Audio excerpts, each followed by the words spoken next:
이사야서 28장 우리 2부를 시작을 하겠습니다. 일단 우선 말씀 하나 찾아볼 거는 이사야서 25장 3절입니다. 강한 민족이 주를 영화롭게 하며 포악한 나라의 성읍이 주를 경외하리라. 이건 왜 이 말씀이 있냐면 하나님께서 심판을 하실 때 그 심판의 목적이 뭐냐면 강한 민족을 어, 하나님 앞에 무릎 꿇고 하나님을 영화롭게 하는 그런 자가 되게, 그래서 하나님을 경외하는 자가 되게 하기 위해서 이렇게 심판을 행하신다라는 거 우리가 앞서서 살폈고, 26장 9절도 한번 봅시다. 26장 9절, 8절에서 보면 되겠네. 여호와여 주께서 심판하시는 길에서 우리가 주를 기다렸사오며 주의 이름을 위하여 또 주를 기억하려고 우리 영혼이 사모하였나이다. 밤에 내 영혼이 주를 사모하였은즉 내 중심이 주를 간절히 구하오니 이는 주께서 땅에서 심판하실 때에 세계의 거민이 을을 배우게 하려 함이라. 이렇게 말씀을 해요. 그러면서 그 밑에 그러니까 을을 배우게 하기 위해서 하나님이 심판을 행하시는데, 악인들이 하는 일을 보면 그 10절에 26장 10절에 보면 악인은 은총을 입을지라도 을을 배우지 아니하며 정직한 자의 땅에서 불의를 행하고 여호와의 이음을 돌아보지 아니하는 거다. 이렇게 말씀을 해요. 그러면 이제 의인과 악인이 결국에는 하나님의 어떤 심판을 통해서 악인과 의인이 이렇게 나눠지는 거예요. 그래서 우리가 이런 것들을 보면서, 그러면 오늘 이제 28장의 내용에 보면 이제 그 시대의 어떤 전환이 있는데, 우리가 이사야서 1장에서부터 12장까지 남유다에 대한 어떤 심판의 경고의 말씀이 있었고, 그 다음에 13절에서부터 27장까지는 열방에 대한 심판과 온 땅에 대한 심판의 이야기를 했었어요. 그러면 이때 이야기는 다 어느 시대 때 이사야가 하느냐 하면 히스기야의 아버지 아하스 왕 때 이야기를 했던 거예요.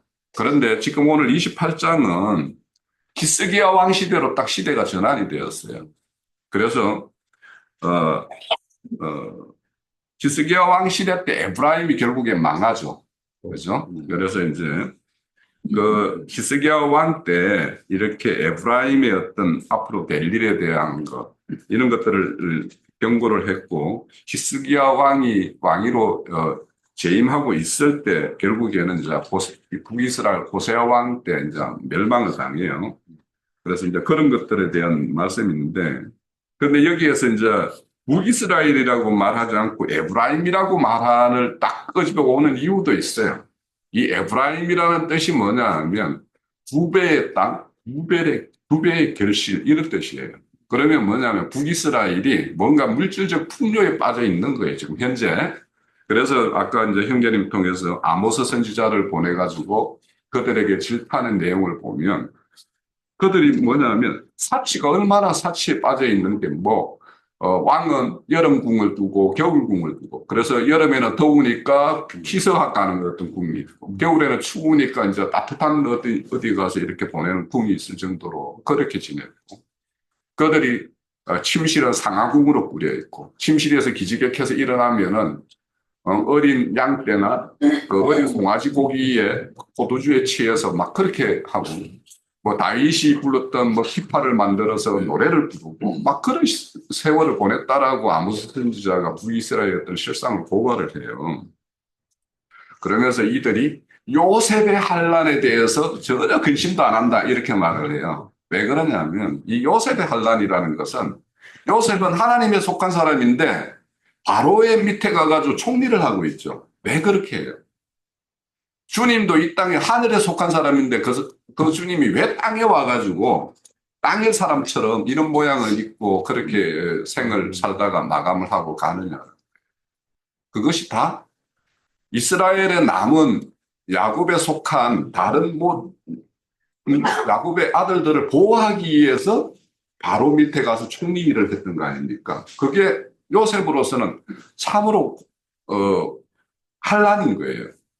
왜냐하면 하늘에 속한 사람이 땅의 사람 밑에 가가지고 뭔가를 이렇게 비율을 맞추면서 이렇게 한다는 것은 그건 얼마나 근심거리고 사실은 마음에 닿지 않는 일인데, 단지 아버지의 형제들을 보호하고 지키고 이렇게 해야 된다라는 그 책임 때문에 그것을 감내한 거예요. 주님도 맨 마찬가지예요.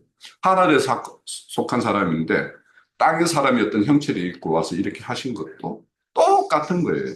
그래서 이렇게 요셉의 환란에 대해서도 아무 근심을 하지 않는다 이렇게 이제 말씀을 하는 거예요. 그런데 이제 우리가 이사야서에 보면은 남은 자 있죠. 남은 자.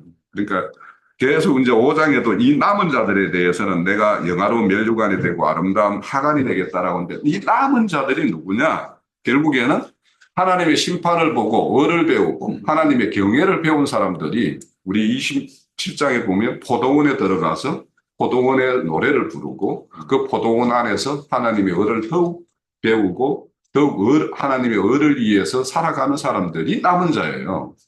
그래서 이제 지난주 을하는 게 뭐냐? 을을 배우고 을을 위해서 살아가는 사람이에요.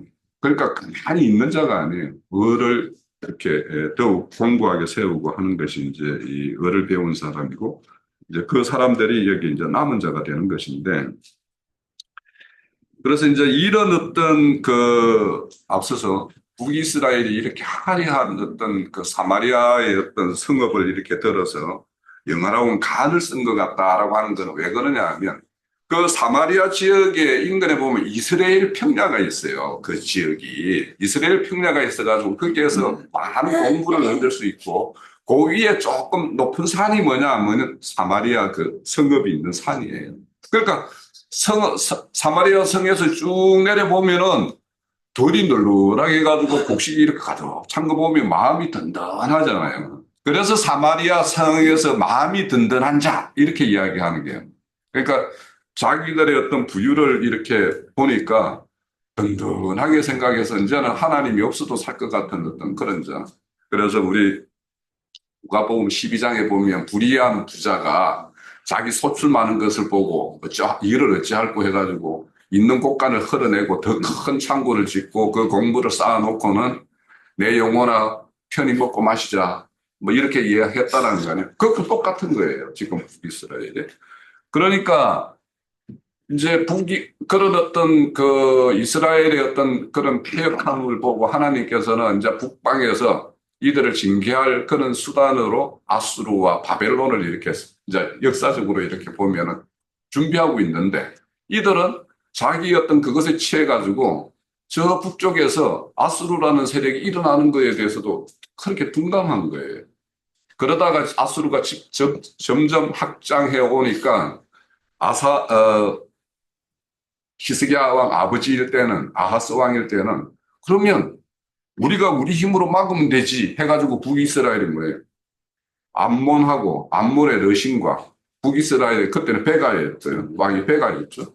그 둘이가 우리 동맹해가지고 북이스라엘 얼마나 무찌를 수 있다. 그러니까 너 남유다도 너 여기 합류해.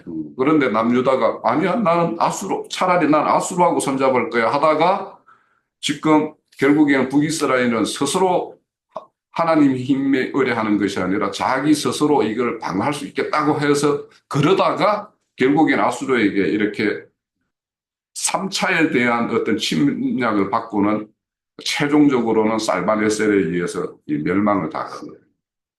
그런데 이제 오늘 이런 것들을 보면 왜 이렇게 남유다에 대해서 이사야 선지자가 말을 하면서 북이스라엘의 이야기를 이렇게 끄집어 오느냐 하면 같은 민족 이렇게 나뉘어 있었지만 북이스라엘이 어떻게 망했는지를 설명을 하고 있는데 그러니까 북이스라엘이 망한 게 뭐예요? 이렇게 교만하게 하다가 술 취한 자처럼 뭔가 자기 어떤 지금 갖추고 있는 그 부에 취해가지고 그렇게 살아가는 자가 되었다가 결국에는 아수르에 의해서 망했는데 그런 아수르에 의해서 망한 그 사실을 보고도 남유다 너희들은 아직도 정신 못 차리냐라고 하는 것이 지금 28장부터 쭉 이제 히스기야 왕으로 쭉 흘러가는 거예요.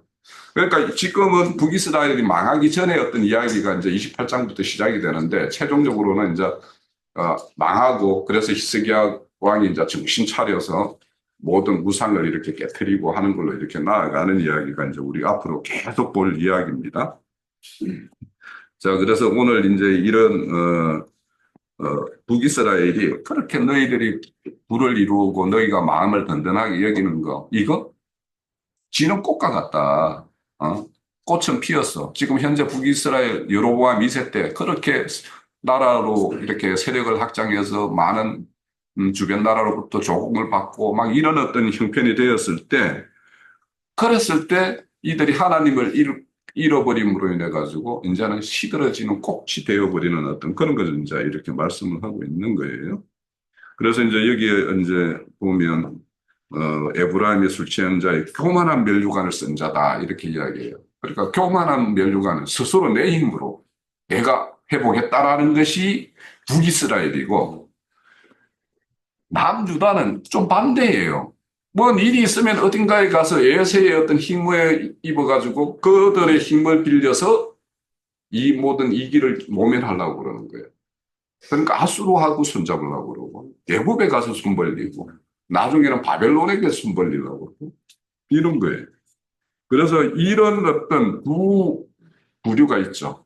그러니까 스스로 내 힘으로 내가 할 수 있어 하는 자와, 또 뭔가 힘을 빌리는데 하나님에게 의뢰하지 않고 하나님이 미워하는 그들의 힘을 빌리는 것들을 지금 오늘 보면 여기 보면은 뭡니까? 뭐와 언약을 맺고 사망과 언약을 맺고, 그죠? 네. 뒤에 가면 이제 사망과 언약을 맺고 음부와 맹월과 언약을 맺은 이런 것들이 뭐냐면 결국에는 아수르도 사망과 음부와 같은 역할이고, 이제 히스기야 왕 때는 이제 애굽에 이제 힘을 막 빌리려고 하는 거, 그것도 사망과 음부와 같은 거예요. 그래서 이제 그런 것들을 이렇게 말씀하시는 건데, 그래서 오늘 우리가 이제 오늘 볼 내용은 북이스라엘이 어떻게 망했고 남유다는 어떻게 망해가는가를 우리는 잘 봐야 돼요. 스스로 잘난 것처럼 해가지고 독불장구처럼 해도 하나님께서 그를 꺾어버리시고, 또 하나님이 아닌 뭔가를 의뢰해가지고 그거에 힘을 빌려서 자기를 지키겠다라고 하는 것도 하나님은 그것을 꺾어버린다라는 이야기가 남유다와 북이스라엘과 남유다의 어떤 이야기다라는 것을 우리가 알면 우리의 어떤 각자의 어떤 인생살이도 내가 내 스스로 힘으로 막 해보겠다라는 것과 아니면 하나님이 아닌 다른 것에 이렇게 힘입어서 내가 뭔가 인생을 경영하겠다라는 것, 이런 것들을 우리가 교훈으로 받아야 되는 것이라고 생각이 들어요. 그래서 이제 여기서 기름진 골짜기라는 것은 사마리아에서 이렇게 쭉 내려다 보면 그 이스라엘 평야가 이렇게 보이고 하기 때문에 기름진 골짜기다라고 이제 이야기를 하고 있는데, 아까 이제 여름 전에 처음 익은 무화과 같다라고 하는 건데, 이거는 이제 무화과 나무가 주인이 만약에 재배하고 가꾸고 하는 거라면 누가 못 따먹게끔 방비를 하겠죠. 네. 그런데 무화과 나무는 아까 이제 크게 이제 두 번 열린다고 그랬는데, 우리가 주님이 감람산 너머에 거기 그 하시던 동네 보면은 백박이라는 동네가 있고 또 베단이라는 마을이 있었죠. 그죠? 네. 그 백박이라는 말이 뭐냐면 베이트, 집이라는 뜻이에요. 베이트 집이죠. 그리고 첫 열매의 이름, 읽는 열매의 이름이 뭐냐? 파게예요. 파게. 그래서 베이트, 파게의 합성어가 백박이에요. 그래서 우리가 그 백박이라는 거 보면은 어린 무화과 나무의 집인가 이렇게 되어 있어요. 그래서 거기에는 설익은 열매죠. 사실은 거기에는. 그래서 이 첫 열매는 뭐냐 하면 겨울이 지나고 이제 봄이 오면 처음으로 이렇게 열매가 여는데, 이거는 나무가 풍부한 이런 뭔가 이 진액을 막 흡수해 가지고 이 나무가 이렇게 왕성한 생명력을 가지고 있을 때 맺히는 열매가 아니에요. 그래서 그 열매는 가첩도 없고 아무 그 가치가 없기 때문에, 여기에서 우리가 뭐 나중에 보면은 뭐 호세아서에 보면은 처음 좋은 열매라고 하는 거는 처음 열기는 이 파괴라는 거는 아예 열매 취급도 안 하기 때문에 그 만물, 이제 두 번째 열리는 그 만물이 열렸을 때 그 첫 열매는 그렇게 값지고 좋은 거라는 거예요. 그래서 우리가 이 파괴라는 것과 배단이라는 말이 뭐냐면 주님이 이제 그 하시던 마리아와 마르다와 그들이 그 했던 거는 이게 뭐냐, 베이트라는 말과 두 번째 열리는 열매 이름이 뭐냐면 그 히브리어로 테나예요, 테나. 그러니까 베이트 테나의 이름이 합성해가지고 베다니가 된 거란 말이에요. 그러니까 베다니 마을은 거기는 가난한 자의 고통의 집이죠. 그러니까 하나님의 어떤 정상적인 열매가 맺어지는 자들은 세상에서는 고통당할 수밖에 없다라는 것을 상징하는 것이 이 베다니 마을이에요. 그래서 그 베다니 마을에 마리아와 마르다는 하나님께서 그들과 함께 해주시는 자들인데, 그래서 이 무화과라는 걸 잘 생각해 보면 영적으로 무화과나무는 꽃이 없다는 뜻 아니에요. 꽃 없이 나무가 열매가 맺을 수는 없는 거예요. 그죠? 아니, 줄기가 나고 잎이 나고 꽃이 피어야지 그 꽃자리에다가 그 열매가 맺어지는 거 아닙니까? 모든 과일이. 그런데 무화과라는 거는 뭐냐 하면 꽃이 없는 게 아니에요. 꽃이 안으로 피는 꽃술, 그게 우리가 가슴으로 취해서 먹는 거예요. 그러니까 이게 그러니까 보통이면 모든 열매는 화려한 꽃이 있고 그 다음에 열매가 맺어지는데 무화과 나무는 안으로 피는 꽃이라는 말이에요. 그래서 그 아름다움이 속 사람에게 이루어지는 그것을 상징하는 것이 무화과 나무예요. 그렇죠. 열매가. 그러니까 겉으로 드러나는 어떤 그 사람의 어떤 아름다운 열매가 있는가 하면 속으로 익어서 풍성한 가습을 우리에게 공급하는 속 사람의 어떤 열매가 익어가는 것을 상징하는 것이 무화과 나무예요. 그런데 첫 번째 열리는 무화과 나무가 이게 파괴라 그랬죠. 자, 그러면 그 무화과 나무 유대인인데 유대인들은 처음에 받은 것이 뭐예요? 첫 언약으로. 율법이잖아요. 율법으로 맺어진 열매는 아무 가치가 없는 거예요. 하나님 보시기에는. 그래서 파괴와 같아요.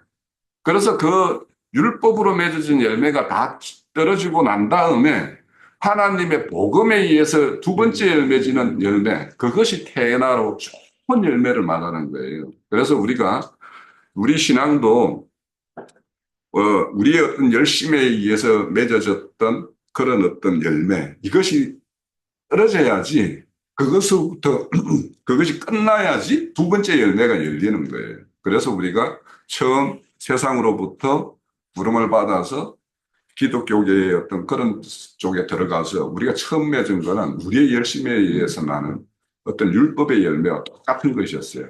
그것이 끝나고 참 그리스도의 어떤 복음의 세계에 들어와서 그 복음에 의해서 열매 맺었을 때 그것이 하나님께서 좋은 열매로 좋은 것으로 여겨주는 것, 이것을 상징하기 때문에 그래서 이 무화과 나무가 우리에게 주는 어떤 그런 메시지는 굉장히 성경적이고 복음적인 거예요. 그래서 그 첫 열매는 여기에서 말하는 첫 열매는 주인이 아무도 건드리지 않아요. 그걸 오히려 따줘야 돼.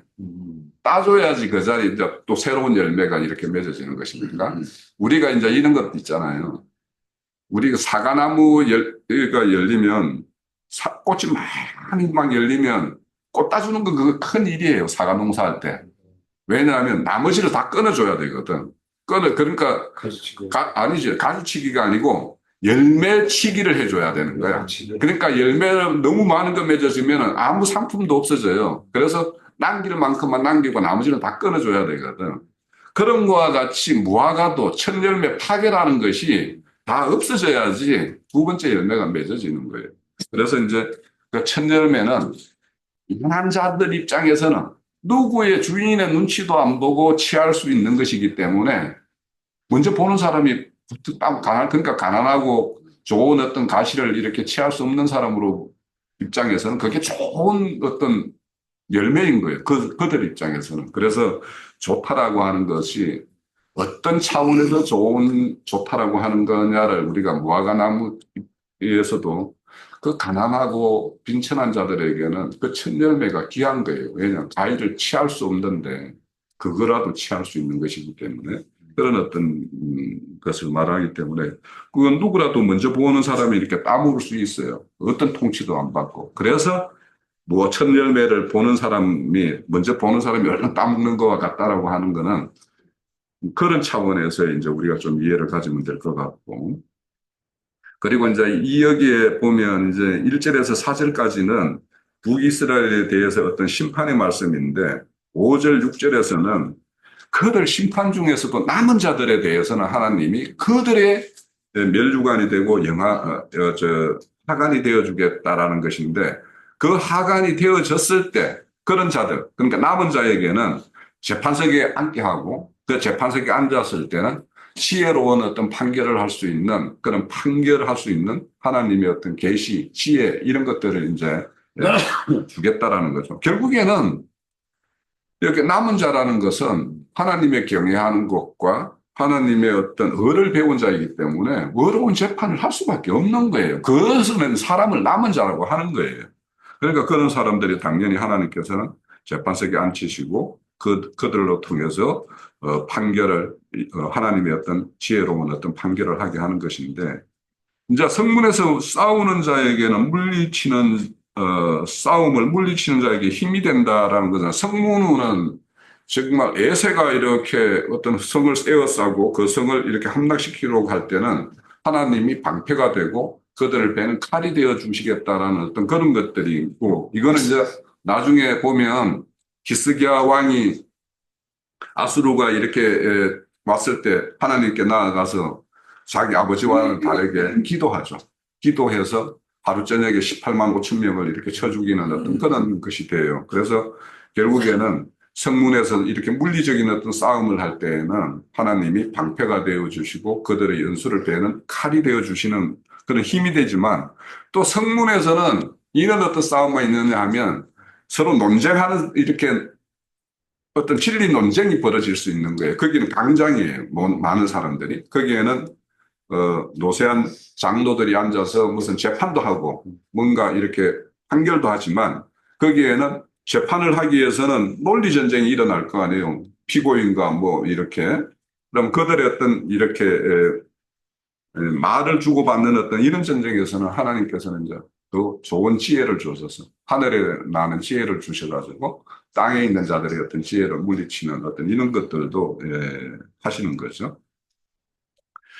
그런데 이제 이 6절까지는 북이스라엘에 대해서 심판과 그 남은 자에 대해서 항상 이렇게 하나님께서는 그들을 어떻게 하시겠다라는 이야기까지 이렇게 마쳤다라면 이제 7절에서부터는 남유다에 대한 이야기예요. 그래서 자, 그리하여도 이렇게 판결하고 남은 자에 대해서는 하나님이 이렇게 보응을 하는 것을 너가 보여주었음에도 불구하고 봤음에도 불구하고 남유다 너희들도 포도주로 말미암아 엿걸음을 치고 그 남유다에 있는 제사장들과 선지자들도 엿걸음을 치면서 뭔가 재판을 할 때 오류를 범하고 환상을 풀 때 아주 이 거짓되게 풀고 이렇게 하는 것들을 한다라는 거예요. 그래서 이제 남유다의 이제 그 구절에 보면 그들이 이렇게 쭉 말하는데 이 그들이라고 할 때 이 남유다에 속한 사람들이 누가 이렇게 말을 하냐면 이사야 선지자가 이렇게 쭉 앞으로 이제 쭉 경고도 하고 지금 북이스라엘에 이루어지는 일들 이런 것들을 설명을 하고 이렇게 했을 때 그들이 이사야 선지자의 말을 어떻게 듣느냐 하면 네가 뭔데? 네가 뭔데 나를 가르치려고 들어? 응? 이런다라는 거예요. 그리고 너 왜 나를 어린애 취급을 해? 이런 말이 지금 9절의 말씀이에요.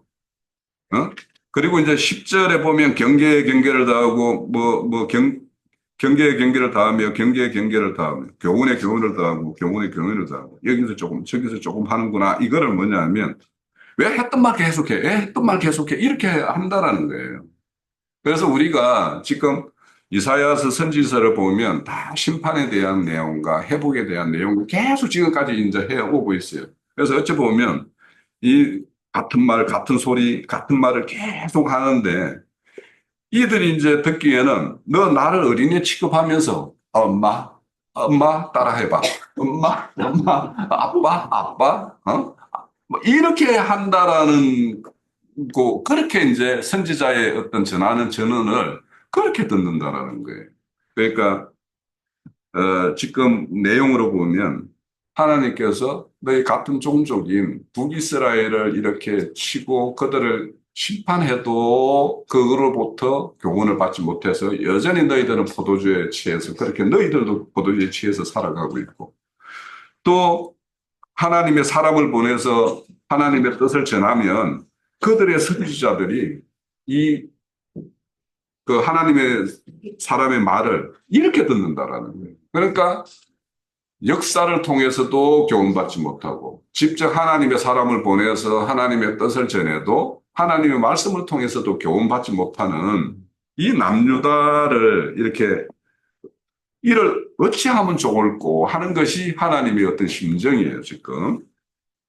그래서 이제 그렇다면 11절부터 그러므로 더듬는 이스루가 다른 방언으로 이 백성에게 말하시리라 이렇게 말합니다. 여기서 말한 네가 너희 같은 종족인 어떤 북이스라엘의 교훈도 안 들었지. 내가 사람을 세워서 보내도 그들의 말을 안 들었지. 그래? 좋아. 그러면 내가 이제는 이방의 몽둥이를 들고 와서 그러니까 여기에 보면 더듬는 입술 다른 방언 하는 사람은 이방의 사람을 들어와서 내가 너희들한테 한번 보여줄게 하는 것이 11절부터 이제 13절의 말씀이에요. 그래서 실질적으로는 아수르를 동원시켜가지고 남유다를 이제 치게 만드는 거죠. 자, 이런 것들이 이제 하나님이 어떤 행하시는 일이에요.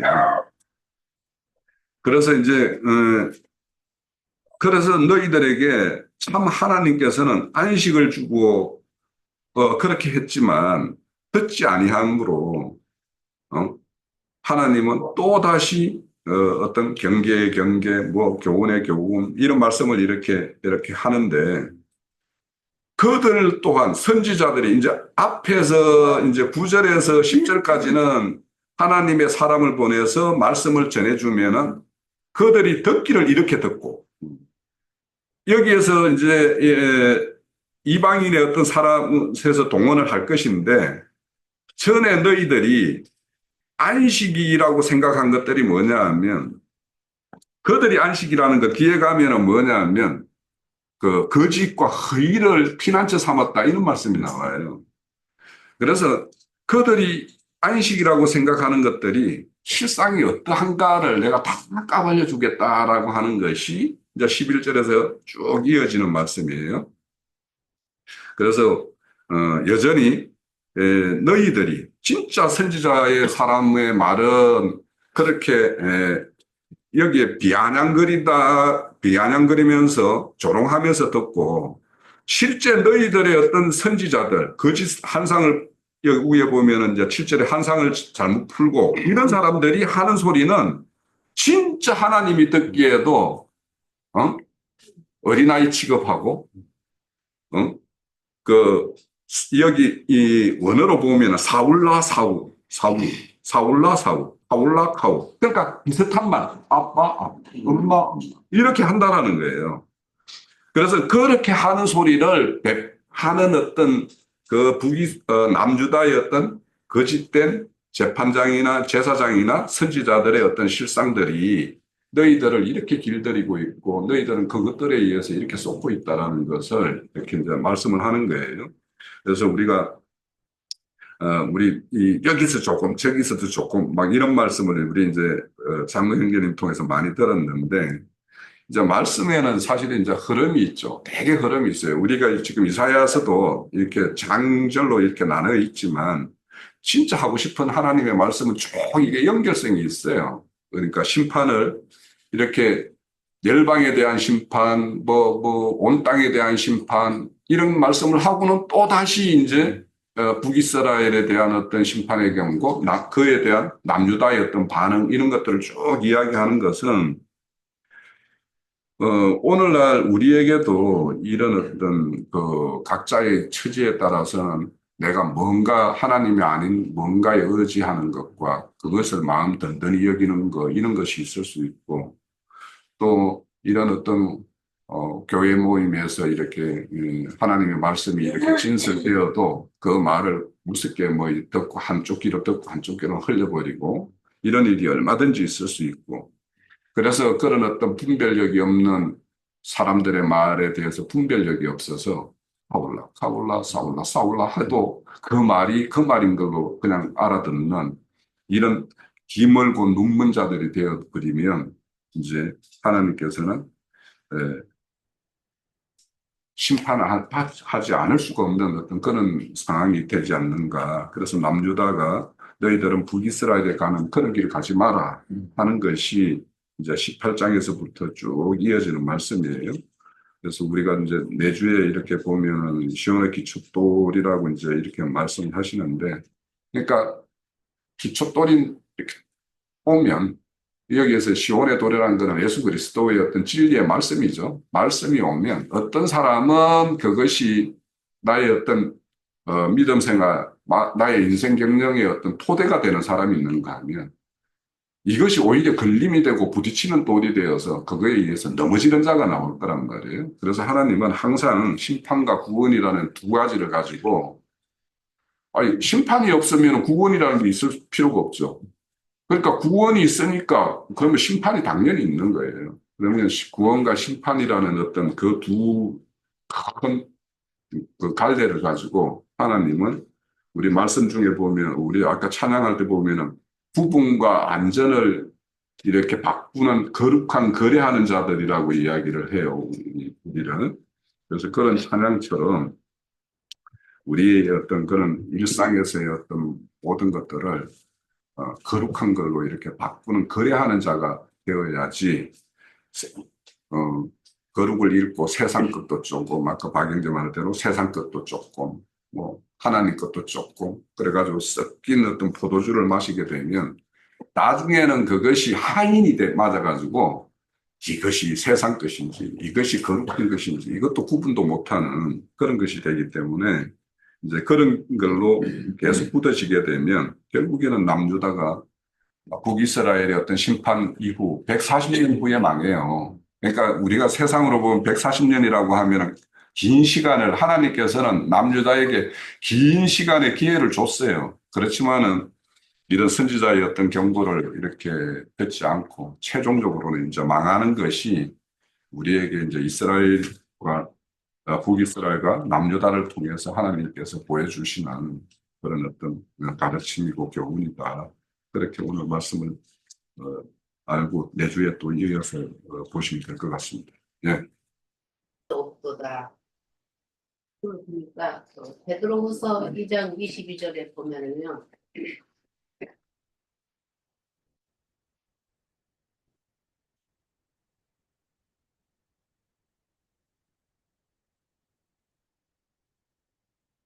참된 속담의 얘기를 내가 그 토하였던 것에 돌아가고 배주가 씻었다가 더러운 구덩이에 걸어두었다 하는 말이 그들에게 응하였도다. 이 말씀이 생각났어요. 그들은 항상 지금 모든 성의라는 것은 이제 집회를 이제 저는 말씀드린다고 싶어요. 없는 자리니까 집회에서 이런 것들이 가득한 거예요. 그래서 이제 이들은 지금 베드로후서 읽은 것처럼 배가 그 토했던 것을 두루 먹고 이제 돌아갔다겠는데 이제 자기가 토했던 걸 계속 먹는 거예요. 또 돼지가 또 씻었다가 더러운 구덩이에 깨끗이 씻은 거예요. 잠깐 씻었다고 또 그 더러운 구덩이에 또 걸어 두었다 하는 것이 그들에게 응하였도다 이 말씀이 좀 생각나서 그냥 읽었어요. 모든 사람이 포함되는 뭐 더러운 것 이것이 바로 우리가 지금 그 하나님께 예배를 드린다고 하는 즉 말씀을 갖다 그 목사들이나 신부들이 풀어가지고 설명하는 말 이런 것이 너무나도 지금 이제 왜곡된 말들이 너무나 많죠. 그런데 사실 이제 사람의 입에서 나오는 말이라는 게 신기하게도 그 사람의 마음에서 나오는 것이기 때문에 그 사람의 마음에 가장 관심 있는 것이 그 입으로 나온다라는 거예요. 그러니까 요즘에 이제 제가 이제 그런 부분을 자꾸만 느끼는 게 뭐를 느끼냐면 세상 사람들에게 그래도 술 취한 사람들이라고 그래도 하나님 믿습니다. 나는 하나님 믿는 사람입니다 하고 말씀을 갖다 조금이라도 전하려고 하면 이 술 취한 사람하고 저하고의 대화가 어떻게 되냐면요. 이 말을 하면 그러니까 그 마음에서 그러니까 술 한 잔 더 할까요? 이런 형식으로. 자, 이제 요거는 그냥 녹화하지 마십시오. 녹화하지 마시고요. 그래서 이제 실제로는 그 사람에게 나아가가지고 자기 잘못을 갖다가 토설을 하고 그 보상을 해줘야 되는 거거든요. 보상은. 자기에 대한 그 대가, 잘못. 그것을, 그 책임을 지고 보상을 하고 그것을 갖다가 최종적으로 완전하게 잘못한 것을 하나님께 기도한다라고 보여지는 거예요. 그러니까 죄들의 사면을 받는다라는 건 아예 처음부터 허물을 쌓지 않는 것도 중요하지만 만약에 허물을 쌓았을 때 그때 나아가서 어, 나를 굽히고 제가 잘못했습니다. 앞으로는 이런 일이 없겠습니다 하고 상대에게 용서를 구하는 것이 하나님께 용서를 구하는 것이 아닐까. 이 부분을 생각하게 된 거죠. 그래서 믿음이라는 것은 이제 요즘에 이제 장로 형제님께서도 말씀을 갖다 해주시는데 마음에 울림이 돼가지고 내가 행여나 하나님의 말씀을 구원파적 구원관이라는 건 가치없는 구원관이에요. 구원파적 구원이라는 건 너 제사 안 받았어? 나 제사 안 받았어? 몇 년 전, 몇 월 며칠 제사 안 받았어? 하고 더 사람이 완악히 져버리는 그런 구원관을 갖고 있단 말이에요. 그러니까 이제는, 정말로 장로 형제님께서 말씀하시는 그 금기를 묻는 집에서 얘기하는 이 구원관이라는 것은 처음서부터 하나님이 나를 갖다가 시험대에 달았고 그 달한 것에 대한 책임을 갖다 확실하게 지는 그러한 죄, 어, 죄들의 사면에 대한 부분을 그리고 죄에 대한 죄를 갖다 가볍게 여기는 것이 아니라 허물에 대해서 가볍게 여기는 것이 아니라 그 허물에 대해서 진정으로 책임지고 사과하는 그러한 신앙인 그리스도인이 돼야 되겠다라는 생각을 갖게 되었습니다. 예.